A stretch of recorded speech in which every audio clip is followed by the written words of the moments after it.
প্ৰাক্তন সাংসদ পল্লৱ লোচন দাস ডাঙৰীয়া, উপস্থিত সুধীবৃন্দ।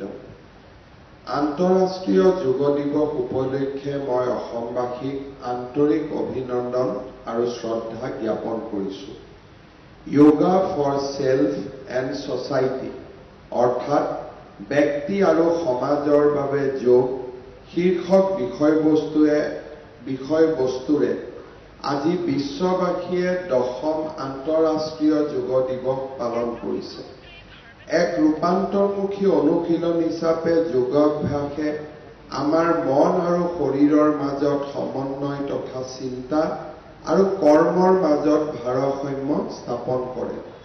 সংযম আৰু পূৰ্ণতাৰ ঐক্য সাধিনী শক্তিস্বৰূপ যোগে শৰীৰ, মন আৰু আত্মাক একত্ৰিত কৰি আমাক সুস্বাস্থ্যৰ গৰাকী কৰে। যোগে আমাক এক মংগলময় আৰু শান্তিপূৰ্ণ জীৱন যাপনৰ বাবে প্ৰেৰণা যোগায়।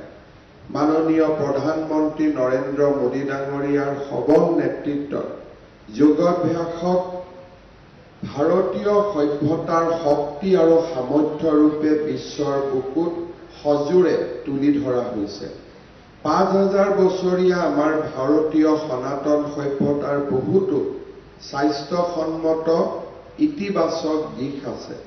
ৰাষ্ট্ৰীয় আৰু আন্তঃৰাষ্ট্ৰীয় প্ৰেক্ষাপটত মাননীয় মোদী ডাঙৰীয়াৰ আগমনৰ পূৰ্বলৈকে উপযুক্ত প্ৰচাৰ আৰু প্ৰসাৰৰ অভাৱৰ বাবে জ্ঞানৰ এই দীপ্ত শিখাই বিশ্বৰ মানৱক পোহৰাব পৰা নাছিল।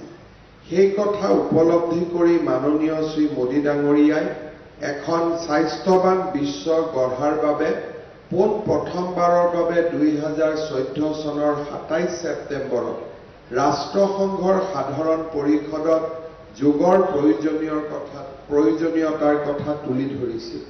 ইয়াৰ ফলশ্ৰুতিতে 2014 চনৰ 11 ডিচেম্বৰত ৰাষ্ট্ৰসংঘৰ সাধাৰণ পৰিষদে 21 জুনৰ দিনটো আন্তঃৰাষ্ট্ৰীয় যোগ দিৱস হিচাপে ঘোষণা কৰে। 2015 চনৰ আজিৰ দিনটোতে প্ৰথমবাৰৰ বাবে বিশ্বজুৰি আন্তঃৰাষ্ট্ৰীয় যোগ দিৱস পালন কৰা হৈছিল। আয়ুষ চিকিৎসা ব্যৱস্থাৰ দুটা অন্যতম গুৰুত্বপূৰ্ণ অংগ হৈছে আয়ুৰ্বেদ আৰু যোগা।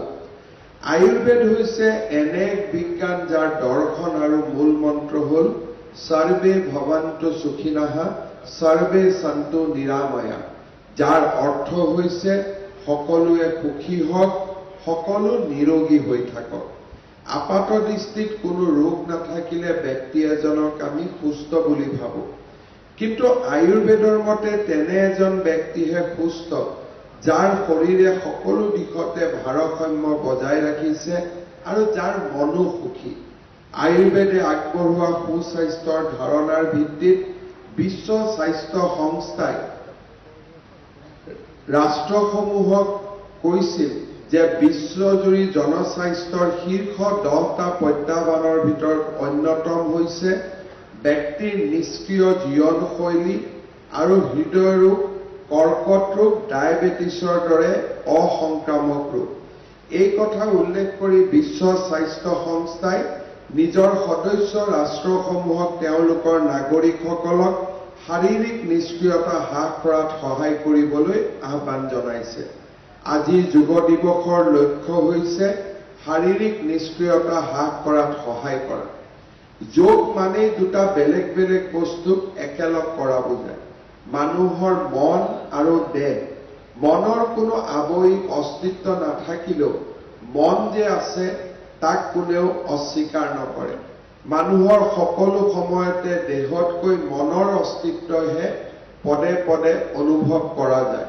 সকলো ব্যায়ামৰ ভিতৰত একমাত্ৰ যৌগিক ব্যায়ামে দেহ আৰু মনৰ মাজত সংযোগ স্থাপন কৰি শাৰীৰিক আৰু মানসিক স্বাস্থ্য প্ৰদান কৰে।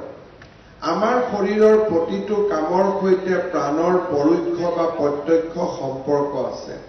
আমি যিমানেই শ্বাস-প্ৰশ্বাস লওঁ সিমানেই প্ৰাণ শক্তিৰ ক্ষয় হয় আৰু যেতিয়া প্ৰাণ শক্তিৰ একেবাৰে ক্ষয়প্ৰাপ্ত হয় তেতিয়াই শৰীৰক প্ৰাণে ত্যাগ কৰে। গতিকে প্ৰাণৰ নিয়ন্ত্ৰণে হৈছে প্ৰাণায়াম। প্ৰাণায়াম কৰিলে মনত থকা অসৎ অৱসাদ দেশৰূপী তমোভাৱ দুৰ্বল হয়। প্ৰাণায়ামৰ দ্বাৰা হাওঁফাওঁ শক্তিশালী হয়। ৰক্ত সঞ্চালনৰ অসুবিধাসমূহ দূৰ হোৱাৰ লগে লগে আৰোগ্য আৰু দীৰ্ঘায়ু লাভ কৰে। এই কথাটো ঋষিসকলে বহুত যুক্তি প্ৰমাণ দি বুজাই গৈছে। তেওঁলোকে দেখুৱাই গৈছে যে যি প্ৰাণীয়ে উশাহ নোলোৱাকৈ বহুত পৰ থাকিব পাৰে সেই প্ৰাণীয়ে দীৰ্ঘজীৱী। কাছবোৰ বুকুত বোকাত সোমাই উশাহ নোলোৱাকৈ বহু সময় থাকিব পাৰে বাবে সেই গুণ সিহঁত সকলো প্ৰাণীতকৈ দীৰ্ঘজীৱী।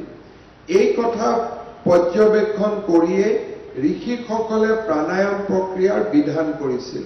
প্ৰাণায়াম কৰি শ্বাস প্ৰশ্বাস নিয়ন্ত্ৰিত কৰিব জানিলে মানুহৰ অকল আয়ুষেই নাবাঢ়ে, শৰীৰো সবল আৰু সুস্থ হয়, বেমাৰ নহয়। সাধাৰণ ভাষাত এই কথাটোকে যদি আমি বুজাওঁ তেতিয়াহ'লে আমি সহজভাৱে বুজিব পাৰোঁ যে মানুহে খৰতকীয়াকৈ যিমানে শ্বাস প্ৰশ্বাস লয় সিমানে মানুহৰ জীৱন অতি চমু হৈ পৰে।